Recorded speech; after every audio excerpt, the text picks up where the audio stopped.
ನಮಸ್ತೆ ಸ್ನೇಹಿತರೆ, ನಾನು ನಿಮ್ಮ ರಮೇಶ್ ಹೊನವಾಡ್, ಸರ್ಕಾರಿ ಪ್ರೌಢಶಾಲೆ ಕಾನಾಟಿ, ತಾಲೂಕು ಮೂಡಲಗಿ, ಶೈಕ್ಷಣಿಕ ಜಿಲ್ಲೆ ಚಿಕ್ಕೋಡಿ. RBH ಕನ್ನಡ ನುಡಿ ಯೂಟ್ಯೂಬ್ ಚಾನಲ್ಗೆ ತಮಗೆಲ್ಲ ಆತ್ಮೀಯ ಸ್ವಾಗತ.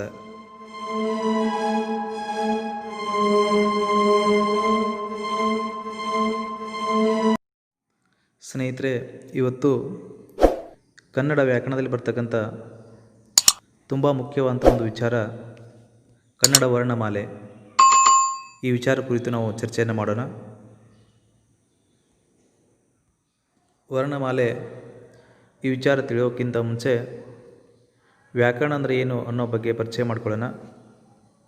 ವ್ಯಾಕರಣ ಅಂದರೆ ಭಾಷೆ ರಚನೆಯ ನಿಯಮ ಹಾಗೂ ಅದರ ಪ್ರಯೋಗವನ್ನು ಕುರಿತ ಶಾಸ್ತ್ರೀಯ ಅಧ್ಯಯನಕ್ಕೆ ವ್ಯಾಕರಣ ಅಂತೇಳಿ ಕರೀತಾರೆ. ಅಂದರೆ ಭಾಷೆ ರಚನೆಯ ನಿಯಮ, ಒಂದು ಭಾಷೆ ಹೇಗೆ ರಚನೆಯಾಗಿದೆ ಅಥವಾ ಹೇಗೆ ಹುಟ್ಟಿದೆ ಹಾಗೂ ಅದರ ಪ್ರಯೋಗವನ್ನು ಕುರಿತ ಆ ಒಂದು ಭಾಷೆಯನ್ನು ಪ್ರತಿನಿತ್ಯ ನಾವು ಹೇಗೆ ಬಳಸಬೇಕು ಅನ್ನೋದನ್ನು ತಿಳಿಸಿಕೊಡ್ತಕ್ಕಂಥ ಶಾಸ್ತ್ರಕ್ಕೆ ಸಾಮಾನ್ಯವಾಗಿ ವ್ಯಾಕರಣ ಅಂಥೇಳಿ ಕರೀತಾರೆ. ಉದಾಹರಣೆಗೆ ಈ ವಾಕ್ಯವನ್ನು ಗಮನಿಸಿ.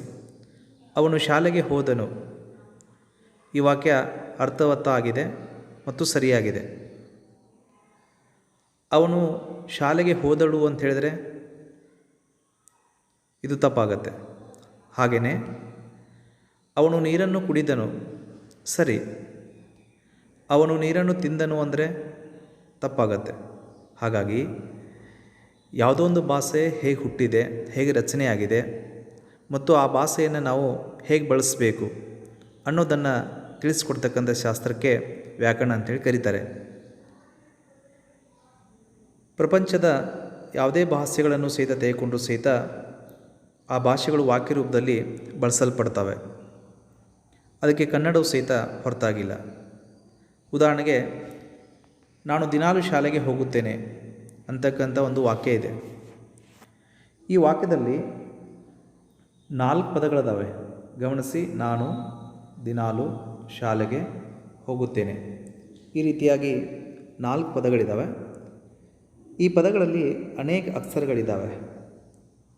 ನೋಡಿ, ಇಲ್ಲಿ ನಾನು, ನಾ, ನು, ದಿ, ನಾಲು, ಶಾಲೆಗೆ ಹೋಗುತ್ತೇನೆ.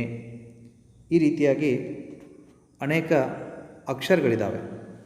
ಹಾಗಾಗಿ ಯಾವುದೋ ಒಂದು ಭಾಷೆಯನ್ನು ತೆಗೆದುಕೊಂಡು ಸಹಿತ ಆ ಭಾಷೆ ವಾಕ್ಯ ರೂಪದಲ್ಲಿ ಬಳಸಲ್ಪಡುತ್ತೆ. ಆ ವಾಕ್ಯದಲ್ಲಿ ಪದಗಳಿರ್ತವೆ. ಆ ಪದಗಳಲ್ಲಿ ಅನೇಕ ಅಕ್ಷರಗಳಿರ್ತವೆ. ಹಾಗಾಗಿ ಯಾವುದೇ ಭಾಷೆಯ ವ್ಯಾಕರಣವನ್ನು ನಾವು ಅಭ್ಯಾಸ ಮಾಡಬೇಕಂದ್ರೆ ಮೊಟ್ಟ ಮೊದಲ ಬಾರಿಗೆ ಆ ಭಾಷೆಯಲ್ಲಿರ್ತಕ್ಕಂಥ ಅಕ್ಷರಗಳ ವಿಚಾರವನ್ನು ನಾವು ತಿಳ್ಕೊಬೇಕಾಗತ್ತೆ. ಕನ್ನಡ ವರ್ಣಮಾಲೆಯಲ್ಲಿ ಒಟ್ಟು 49 ಅಕ್ಷರಗಳಿದ್ದಾವೆ. ಈ 49 ಅಕ್ಷರಗಳನ್ನು ನಾವು 3 ಪ್ರಕಾರಗಳಾಗಿ ವಿಂಗಡಿಸ್ತೀವಿ. ಒಂದು ಸ್ವರಗಳು, 2ನೇದು ವ್ಯಂಜನಗಳು, 3ನೇದು ಯೋಗವಾಹಗಳು ಅಂಥೇಳಿ. ಸ್ವರಗಳ ಸಂಖ್ಯೆ 13 ಇದೆ, ವ್ಯಂಜನಗಳ ಸಂಖ್ಯೆ 34, ಯೋಗವಾಹಕಗಳ ಸಂಖ್ಯೆ 2. ಎಲ್ಲವನ್ನು ಸೇರಿಸಿದರೆ 49 ಆಗುತ್ತೆ. ಮತ್ತು ಸ್ವರಗಳಲ್ಲಿ ನಾವು 3 ಪ್ರಕಾರಗಳಾಗಿ ವಿಂಗಡಿಸ್ತೀವಿ. ಒಂದು ಹ್ರಸ್ವಸ್ವರ, 2ನೇದು ದೀರ್ಘಸ್ವರ, 3ನೇದು ಪ್ಲುತಸ್ವರ ಅಂಥೇಳಿದೆ. ಈ ರೀತಿಯಾಗಿ ನಾವು 3 ಪ್ರಕಾರಗಳಾಗಿ ವಿಂಗಡಿಸ್ತೀವಿ. ಹ್ರಸ್ವಸ್ವರಗಳ ಸಂಖ್ಯೆ 6 ಇದೆ, ದೀರ್ಘಸ್ವರಗಳ ಸಂಖ್ಯೆ 7 ಇದೆ, ಪ್ಲುತಸ್ವರಗಳು ಪ್ರತ್ಯೇಕವಾಗಿಲ್ಲ. ಹೀಗಾಗಿ ಎಲ್ಲವನ್ನು ಸೇರಿಸಿದರೆ 13 ಆಗುತ್ತೆ. ಅದೇ ರೀತಿಯಾಗಿ ವ್ಯಂಜನದಲ್ಲಿ ಮತ್ತು 2 ಪ್ರಕಾರಗಳಾಗಿ ವಿಂಗಡಿಸ್ತೀವಿ. ಒಂದು ವರ್ಗೀಯ ವ್ಯಂಜನ, 2ನೇದು ಅವರ್ಗೀಯ ವ್ಯಂಜನ. ವರ್ಗೀಯ ವ್ಯಂಜನಗಳ ಸಂಖ್ಯೆ 25, ಅವರ್ಗೀಯ ವ್ಯಂಜನಗಳ ಸಂಖ್ಯೆ 9. 2ನ್ನು ಸೇರಿಸಿದರೆ 34 ಆಗುತ್ತೆ. ಅದೇ ರೀತಿಯಾಗಿ ಯೋಗವಾಹಕಗಳಲ್ಲಿ 2 ಪ್ರಕಾರ. ಒಂದು ಅನುಸ್ವಾರ, ಇನ್ನೊಂದು ವಿಸರ್ಗ. ಅನುಸ್ವಾರ ಸಂಖ್ಯೆ 1 ಇದೆ, ವಿಸರ್ಗ ಸಂಖ್ಯೆ 1 ಇದೆ. 2ನ್ನು ಸೇರಿಸಿದರೆ ಒಟ್ಟು 2 ಆಗುತ್ತೆ.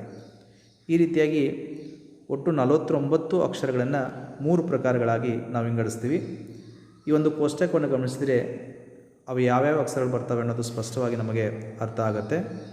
ಈಗ ಒಂದೊಂದಾಗಿ ವಿವರವಾಗಿ ನಾವು ಚರ್ಚೆಯನ್ನು ಮಾಡ್ತಾ ಹೋಗೋಣ. ಮೊದಲನೇದಾಗಿ ಸ್ವರಗಳು. ಇವುಗಳ ಸಂಖ್ಯೆ 13 ಇದೆ.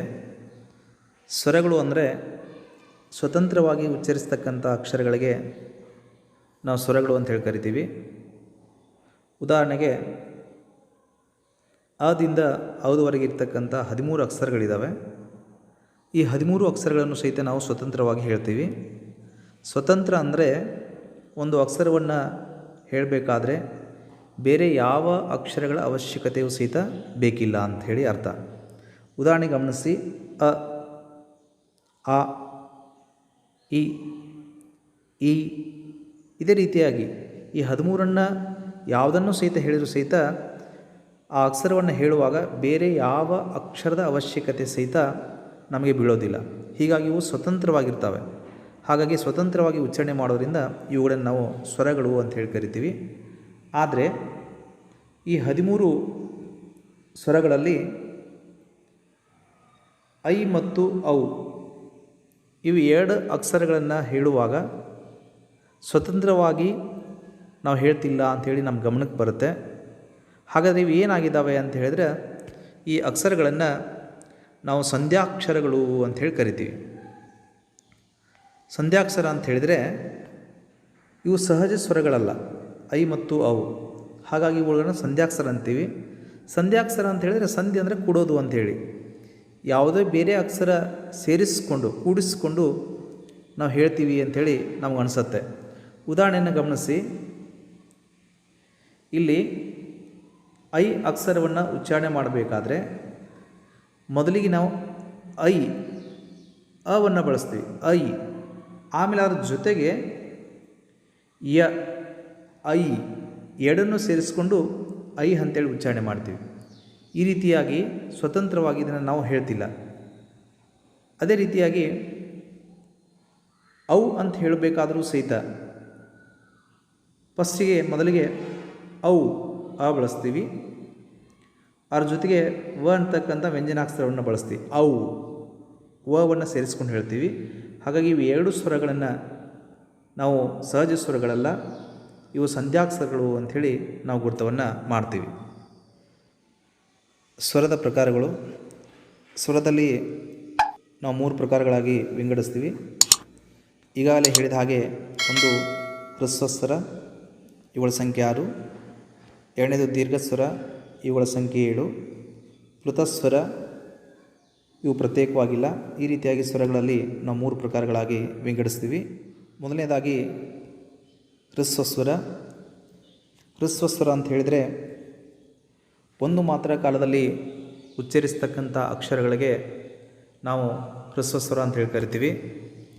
ಉದಾಹರಣೆಗೆ ಅ, ಇ, ಉ, ರು, ಎ, ಓ.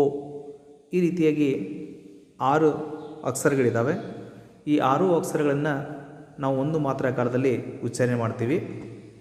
ಮಾತ್ರ ಕಾಲ ಅಂತ ಹೇಳಿದರೆ ಯಾವುದೋ ಒಂದು ಅಕ್ಷರವನ್ನು ಉಚ್ಚರಿಸುವಾಗ ನಾವು ತೆಗೆದುಕೊಳ್ತಕ್ಕಂಥ ಸಮಯವನ್ನು ನಾವು ಮಾತ್ರ ಕಾಲ ಅಂತ ಹೇಳ್ತೀವಿ. ಉದಾಹರಣೆಗೆ ಅ, ಈ ಅಕ್ಷರವನ್ನು ನಾನು ಹೇಳಿದೆ. ಈ ಅಕ್ಷರವನ್ನು ಹೇಳುವಾಗ ಒಂದು ಸಮಯವನ್ನು ತೆಗೆದುಕೊಂಡೆ. ಆ ಒಂದು ಸಮಯವನ್ನೇ ನಾವು ಮಾತ್ರ ಕಾಲ ಅಂತ ಹೇಳಿ ಕರಿತೀವಿ. ಈಗ ಅ, ಈ ಅಕ್ಷರ ಹೇಳೋಕ್ಕೆ ಏನು ನಾನು ಟೈಮ್ ತೆಗೆದುಕೊಂಡಿದ್ದೀನಲ್ಲ ಸಮಯವನ್ನು, ಈ ಸಮಯವನ್ನು ನಾವು ಒಂದು ಮಾತ್ರ ಕಾಲ ಅಂಥೇಳಿ ಕರಿತೀವಿ. ಇಲ್ಲಿ ಕೊಟ್ಟಿರ್ತಕ್ಕಂಥ 6 ಉದಾಹರಣೆಗಳು ಅ, ಇ, ಉ, ರು, ಎ, ಓ. ಈ 6 ಸ್ವರಗಳನ್ನು ಹೇಳುವಾಗ ಈ 6 ಅಕ್ಷರಗಳಿಗೆ ಸಮಾನವಾಗಿರತಕ್ಕಂಥ ಸಮಯವನ್ನು ತೆಗೆದುಕೊಂಡು ನಾವು ಹೇಳ್ತೀವಿ. ಅದನ್ನು ನಾವು ಒಂದು ಮಾತ್ರ ಕಾಲ ಅಂತೇಳಿ ಗುರುತಿಸ್ತೀವಿ. ಹಾಗಾಗಿ ಇವುಗಳನ್ನು ನಾವು ಹ್ರಸ್ವಸ್ವರ ಅಂಥೇಳಿ ಕರಿತೀವಿ. ಎರಡನೇದಾಗಿ ದೀರ್ಘಸ್ವರ. 2 ಮಾತ್ರ ಕಾಲದಲ್ಲಿ ಉಚ್ಚರಿಸ್ತಕ್ಕಂಥ ಅಕ್ಷರಗಳಿಗೆ ನಾವು ದೀರ್ಘಸ್ವರ ಅಂಥೇಳಿ ಕರಿತೀವಿ. ಉದಾಹರಣೆಗೆ ಆ, ಈ, ಉ, ಎ, ಐ, ಓ, ಔ. ಈ ರೀತಿಯಾಗಿ ಈ 7 ಸ್ವರಗಳನ್ನು 2 ಮಾತ್ರ ಕಾಲದಲ್ಲಿ ನಾವು ಉಚ್ಚಾರಣೆ ಮಾಡ್ತೀವಿ. ಒಂದು ಮಾತ್ರ ಕಾಲಕ್ಕಿಂತಲೂ ಹೆಚ್ಚಿನ ಅವಧಿಯನ್ನು ಸಮಯವನ್ನು ನಾವು ತೆಗೆದುಕೊಂಡು ಹೇಳೋದ್ರಿಂದ ಇವುಗಳನ್ನು ನಾವು ದೀರ್ಘ ಸ್ವರಗಳು ಅಂಥೇಳಿ ಕರಿತೀವಿ. ಹಾಗೆಯೇ ಮೂರನೇದಾಗಿ ಪ್ಲುತ ಸ್ವರ. 3 ಮಾತ್ರಾ ಕಾಲದಲ್ಲಿ ಉಚ್ಚರಿಸ್ತಕ್ಕಂಥ ಅಕ್ಷರಗಳಿಗೆ ನಾವು ಪ್ಲುತ ಸ್ವರ ಅಂತ ಹೇಳಿ ಕರಿತೀವಿ. ಅಂದರೆ 2 ಮಾತ್ರಾ ಕಾಲಕ್ಕಿಂತಲೂ ಹೆಚ್ಚಿನ ಅವಧಿಯನ್ನು ಅಥವಾ ಸಮಯವನ್ನು ತೆಗೆದುಕೊಂಡು ನಾವು ಹೇಳ್ತೀವಿ. ಅಂಥವುಗಳನ್ನು ನಾವು ಪ್ಲುತ ಸ್ವರ ಅಂಥೇಳಿ ಕರಿತೀವಿ. ಕನ್ನಡದಲ್ಲಿ ಪ್ರತ್ಯೇಕವಾಗಿರ್ತಕ್ಕಂಥ ಪ್ಲುತ ಸ್ವರಗಳು ಇಲ್ಲ. 13 ಸ್ವರಗಳನ್ನು ಸಂದರ್ಭಕ್ಕನುಸಾರವಾಗಿ ನಾವು ಪ್ಲುತ ಸ್ವರಗಳಾಗಿ ಉಚ್ಚಾರಣೆಯನ್ನು ಮಾಡ್ತೀವಿ. ಅದನ್ನು ಇಂಗ್ಲೀಷ್ ಎಸ್ ಚಿಹ್ನೆಯಿಂದ ನಾವು ಗುರುತನ್ನು ಮಾಡ್ತೀವಿ. ಉದಾಹರಣೆಗೆ ದೇವರೇ ಅಂತ ಹೇಳ್ತೀವಿ. ದೇವರೇ ಅಂತ ಹೇಳಿದಾಗ ಆ ರೇದ ಕೊನೆಗಿರತಕ್ಕಂಥ ಎ ಸ್ವರವನ್ನು ನಾವು 7 ಮಾತ್ರಾ ಕಾಲಕ್ಕಿಂತಲೂ ಹೆಚ್ಚಿನ ಅವಧಿಯನ್ನು ತೆಗೆದುಕೊಳ್ತೀವಿ. ದೇವರೇ, ಗಮನಿಸಿ, 2ಕ್ಕಿಂತಲೂ ಹೆಚ್ಚಿನ ಅವಧಿಯನ್ನು ಅಂದರೆ 3 ಮಾತ್ರಾ ಕಾಲದಲ್ಲಿ ನಾವು ಹೇಳೋದ್ರಿಂದ ಇವುಗಳನ್ನು ನಾವು ಪ್ಲುತ ಸ್ವರ ಅಂತ ಹೇಳಿ ಕರಿತೀವಿ. ಹಾಗೆಯೇ ಅಮ್ಮ, ಅಮ್ಮದ ಜೊತೆಗಿರ್ತಕ್ಕಂಥ ಆ ಸ್ವರ ಇದೆಯಲ್ಲ ಕೊನೆಗೆ, ಆ ಸ್ವರವನ್ನು ನಾವು 3 ಮಾತ್ರಾ ಕಾಲದಲ್ಲಿ ಉಚ್ಚಾರಣೆ ಮಾಡ್ತೀವಿ. ಹಾಗೆಯೇ ಏನೋ ಆದ ತಕ್ಷಣ ಅಯ್ಯೋ ಅಂತೀವಿ. ಯ ಜೊತೆಗಿರ್ತಕ್ಕಂಥ ಓ ಸ್ವರ ಇದೆಯಲ್ಲ ಆ ಸ್ವರವನ್ನು ನಾವು 3 ಮಾತ್ರಾ ಕಾಲದಲ್ಲಿ ಹೇಳ್ತೀವಿ. ಹೀಗಾಗಿ 3 ಮಾತ್ರಾ ಕಾಲದಲ್ಲಿ ಉಚ್ಚಾರಣೆ ಮಾಡಿದರೆ ಅವುಗಳನ್ನು ನಾವು ಪ್ಲುತ ಸ್ವರಗಳು ಅಂತ ಹೇಳಿ ಕರಿತೀವಿ. ಅದನ್ನು ಇಂಗ್ಲೀಷ್ ಎಸ್ ಚಿಹ್ನೆಯಿಂದ ನಾವು ಗುರ್ತ ಮಾಡ್ತೀವಿ. ಆ ಎಸ್ ಚಿಹ್ನೆ ಕೊನೆಗೆ ಇತ್ತು ಅಂದರೆ ಆ ಕೊನೆಗೆ ಇರ್ತಕ್ಕಂಥ ಸ್ವರವನ್ನು ನಾವು 3 ಮಾತ್ರಾ ಕಾಲದಲ್ಲಿ ಉಚ್ಚಾರಣೆ ಮಾಡಬೇಕು ಅಂಥೇಳಿ ನಾವು ಅರ್ಥವನ್ನು ಮಾಡ್ಕೋಬೇಕು. ಸ್ನೇಹಿತರೆ, ಇಲ್ಲಿವರೆಗೆ ಆ ಸ್ವರಗಳ ವಿಚಾರವಾಗಿ ವಿವರವಾಗಿ ನಾವು ತಿಳ್ಕೊಂಡಿದ್ದೀವಿ. ಮುಂದಿನ ತರಗತಿಯಲ್ಲಿ ವ್ಯಂಜನಗಳು ಮತ್ತು ಯೋಗ ವಾಹಕಗಳ ಬಗ್ಗೆ ನಾವು ಚರ್ಚೆಯನ್ನು ಮಾಡೋಣ. ಇಲ್ಲಿವರೆಗೆ ಈ ಪಾಠವನ್ನು ವೀಕ್ಷಿಸಿದ್ದಕ್ಕಾಗಿ ತಮಗೆಲ್ಲರೂ ಸಹಿತ ಧನ್ಯವಾದಗಳು.